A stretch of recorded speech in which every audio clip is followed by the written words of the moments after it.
শ্রেষ্ঠত্বের উপরে দিগদর্শন করবেন। 10 মিনিট সময়।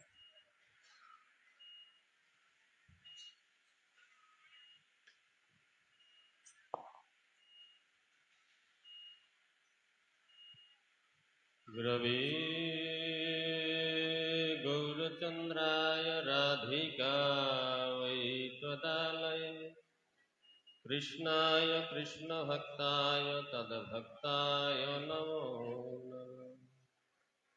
श्रीकृष्ण चैतन्य प्रभु नित्यानन्द श्री अद्वैत गदाधर श्रीवासादि गौरभक्तवृन्द।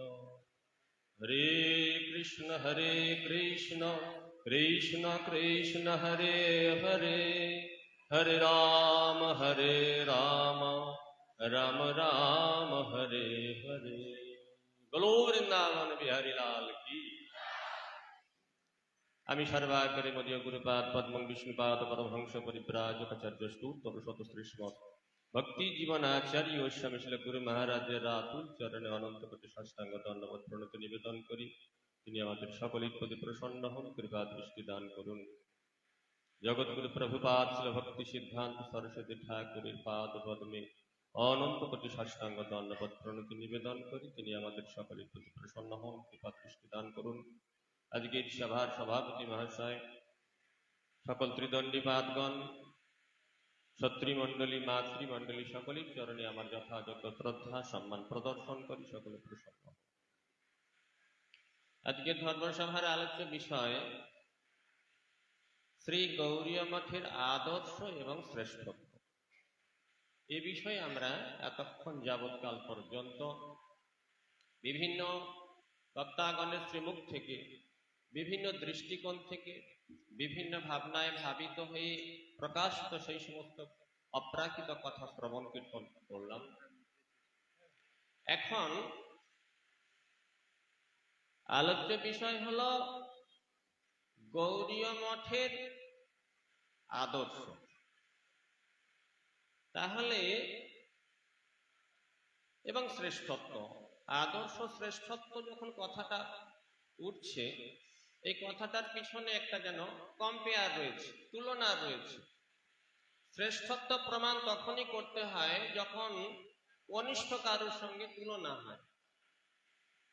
অতএব আমরা ধরেই নিয়েছি সারা বিশ্বে আরো মঠ মন্দির কিছু আছে। বহু মঠ মন্দির থাকার পরেও গৌরীয় মঠের আদর্শ আমরা কেন গ্রহণ করব এবং তার শ্রেষ্ঠত্ব কোথায়, এ বিষয়ে বলতে গেলে আমাদের গোড়া থেকে শুনতে হয়। সমস্ত শাস্ত্রের সারবস্তু জিষ্ট নিগমকল্প তরুর গলিতম ফলম হলো শ্রীমদ্ ভাগবত। শ্রীমদ্ ভাগবত বললেন জগতে যত সিদ্ধান্ত আছে, ধর্মীয় যে সিদ্ধান্তগুলি বিভিন্ন শাস্ত্রে প্রকাশিত হয়েছে, সেই সিদ্ধান্তগুলির দ্বারা যথার্থ মঙ্গল হয় না। কর্মী, জ্ঞানী, যোগী, তপস্বী ইত্যাদি ইত্যাদি তারা যেভাবে ধর্মকার্য পালন করে তার দ্বারা যথার্থ তাদের মঙ্গল হয় না। এটা আমার ব্যক্তিগত কথা না, এটা গৌরীয় মঠের কথা না, এটা শ্রীমদ্ ভাগবতের কথা। শ্রীমদ্ ভাগবত বললেন তপস্বিন দানপারা যশস্বিন মনস্বিন মন্ত্রবিদ সুমঙ্গলা সেমং ন বিন্দান্তি বিনা যদ অর্পণম তস্মৈ সুভদ্র শ্রবসী নমো নমঃ। ভগবান শ্রীকৃষ্ণের পাদপদ্মে যদি নিজেকে অর্পণ করা না যায়, ভগবত আরাধনা যদি না হয়, তাহলে তপস্যাই করুন, দান করুন, যশস্বী লাভ করুন, মনস্বী হন, যাই করুন না কেন, এর দ্বারা কখনো মঙ্গল হবে না। সুতরাং জগতের যত মঠ মন্দির যারা এগুলি নিয়ে মাতামাতি করে সারা বিশ্বকে তোলপাড় করে দিচ্ছে, তাদের দ্বারা বাস্তব মঙ্গল কখনো সম্ভব হতে পারে না। এটা শ্রীমদ্ ভাগবত বলছে। এই পর্যন্ত জানা গেল। এই কারণে জগৎগুরু শিবজি মহারাজ পার্বতী দেবীকে বললেন আরাধনা নাম সর্বেশাম বিষ্ণুর আরাধনাম পরম। শিবজি বললেন সুতরাং ভগবান শ্রীহরির আরাধনা করাটা একমাত্র শ্রেষ্ঠ। অন্যান্য শাস্ত্র সিদ্ধান্ত বিচার করলে দেখা যায় আলোচ্য সর্বশাস্ত্রাণি বিচারিয়া চ পুনঃ পুনঃ ইদম একং সুনিষ্পন্নম ধৈর্য নারায়ণ সদা। সমস্ত শাস্ত্র আলোচনা করে পুঙ্খানুপুঙ্খভাবে যদি বিশ্লেষণ করা হয়, একমাত্র সিদ্ধান্তে উপনীত হওয়া যায়, সেটা হলো ভগবান শ্রীহরি শ্রী নারায়ণের আরাধনাই হলো সর্বশ্রেষ্ঠ। সুতরাং ভগবানের আরাধনা করতেই হবে। সারা বিশ্ব তোলপাড় করার জন্য যত মঠ মন্দির মিশন গড়ে উঠুক না কেন, ভগবানের আরাধনা রূপ যে মিশন, ভগবানের আরাধনা যেখানে হয়ে থাকে, ভগবানের সেবা, ভগবানের ভক্তি লাভের জন্য যে প্রচেষ্টায় যে মঠ মন্দির গড়ে ওঠে, সেটাই একমাত্র শ্রেষ্ঠ। অন্যান্য মঠ মন্দিরের কোনো মূল্য নেই, থাকতে পারে কিঞ্চিত জাগতিক বিচারে, পারমার্থিক বিচারে বা শ্রেষ্ঠত্ব বিচারে তার কোনো মূল্যায়ন করা যায় না। এখন দেখা যায় এই যে আরাধনা, আরাধনা নাম সর্বেশাম বিষ্ণুর আরাধনাম করম ইত্যাদি ইত্যাদি, ভগবানের আরাধনার যত প্রকারের কথা শাস্ত্রে বলা আছে, মহাপ্রভু তার মধ্যে 64টিকে বেছে নিলেন।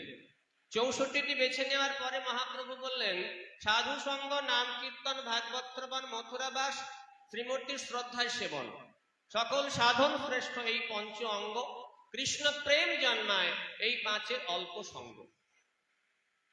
বিস্তারিত ব্যাখ্যা করা সম্ভব নয়, 10 মিনিট সময়। অতএব ভগবানের আরাধনা যদি করতেই হয়, যে আরাধনা সমস্ত সিদ্ধান্তের চরম, ভগবানের আরাধনা করতেই হবে। ভগবান শ্রীকৃষ্ণের আরাধনা ব্যতীত কখনো চরম মঙ্গল লাভ সম্ভব নয়, বরং জীবন ব্যর্থতায় পর্যবসিত হতে বাধ্য।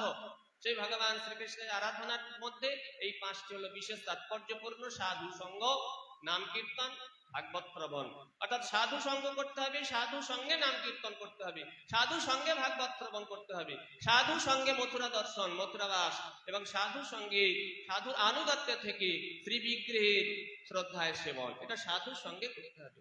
এর যে প্র্যাকটিক্যাল একটা রূপ, বাস্তব রূপ কিভাবে দেওয়া যাবে, সেই সিদ্ধান্ত দেখিয়েছেন ভক্তি সিদ্ধান্ত সরস্বতী ঠাকুর প্রভুপাদ গৌড়ীয় মঠ স্থাপন করে। এই জন্য গৌড়ীয় মঠ হলো একটি জীবন্ত অনুশীলন কেন্দ্র। শুধু তাই নয়, আমাদের মতো দিশাহারা মানুষের একমাত্র পারমার্থিক হসপিটাল হলো গৌড়ীয় মঠ, যেখানে বিভ্রান্ত মানুষের নানা প্রকার বিভ্রান্তিতে ছটফটানিতে মানুষ নানাভাবে বিভ্রান্ত হয়ে এদিক ওদিক ভ্রমিত হচ্ছে, তাদের দিশা দেখানো, বাস্তব সিদ্ধান্ত উপনীত করা, মানুষকে বিভ্রান্ত করা নয়। ব্যক্তিগত স্বার্থ সিদ্ধির জন্য মানুষকে বিভ্রান্ত করে মানুষকে বিপথে পরিচালনা করার জন্য সমগ্র বিশ্বে নানা রকম কম্পিটিশন শুরু হয়ে গেছে। গৌড়ীয় মঠ তাদেরকে বাস্তব সিদ্ধান্ত দেখিয়ে, শাস্ত্রের সিদ্ধান্ত দেখিয়ে, ভাগবতের সিদ্ধান্ত দেখিয়ে গৌড়ীয় মঠ গড়ে উঠেছে, যেখানে আমাদের বাস্তবিক মঙ্গল লাভ হবে। এবং শুধু তাই নয়, বাস্তব মঙ্গলকে হাতে কলমে শিক্ষা দেওয়া হয় গৌড়ীয় মঠে। এই জন্য আপনাদের কাছে, সকলের কাছে প্রার্থনা, 10 মিনিটে বা 1 ঘন্টার মধ্যে গৌড়ীয় মঠের সিদ্ধান্তকে বাস্তবায়িত করে চোখের সামনে তুলে ধরা যায় না। আপনারা গৌড়ীয় মঠে আসুন। আজ যে মন্দির প্রতিষ্ঠিত হলো, বহু প্রচেষ্টার ফলে, আপনারা অনেকেই জানেন এখানে ট্রাস্টি বডিতে যারা রয়েছেন তারা প্রচুর পরিশ্রম করেছেন। মহারাজগণের এবং অন্যান্য যারা মঠবাসী, তাদের প্রচুর পরিশ্রমের ফলে এই কয়েক বছরের মধ্যেই মঠ প্রতিষ্ঠা হয়েছে। আপনাদের সকলের কাছে প্রার্থনা জানাবো, আপনারা সকল শিউরিবাসী এবং অন্যান্য এলাকায় যারা রয়েছেন প্রত্যেকেই মঠে আসুন। মঠে এসে গৌড়ীয় মঠের আদর্শ দেখুন, আদর্শকে অনুশীলন করুন, সেইভাবে আলোচনা করে নিজেদের জীবনে কাজে লাগে জীবনকে সার্থক করুন। সকলের কাছে প্রার্থনা জানিয়ে আমার বক্তব্য শেষ করলাম। বাঞ্ছা কল্পতরুভ্যশ্চ কৃপা সিন্ধুভ্যৈব চ পতিতানাং পাবনেভ্যো বৈষ্ণবেভ্যো। হরে কৃষ্ণ। যে বিষয়বস্তু, এর উপরে 5 মিনিট, 7 মিনিট, 10 মিনিটে কোনো কনক্লুশন দেওয়া যায় না, একটা আউটলাইন ড্র করাও খুব কষ্ট। তথাপি সব বক্তাগণ তারা খুব সুন্দরভাবে সেটাকে বোঝাবার চেষ্টা করেছেন, এক্সপ্লেনেশন করেছেন। কারণ এসব তত্ত্ববস্তু যেমন অসীম অনন্ত, বলতে গেলে প্রচুর সময় দরকার, আর সময় হলেও সবাই হৃদয়ে অন্তঃকরণে সেটাকে প্রবেশ করানো যাবে, অনুভব করা যাবে, ইটস ইম্পসিবল, এটা সম্ভব নয়। যাই হোক, আজকে সান্ধ্যকালীন আমাদের এই ভাগবতী অনুষ্ঠানের শেষ বক্তা এখন আমাদের দেবানন্দ গৌড়ীয় মঠ থেকে আসছেন পূজ্যপাদ ভক্তি বেদান্ত ভক্তিসার মহারাজ। তিনি এই 8-9 মিনিটের মধ্যে শেষ করবেন। তারপর বাকি সময়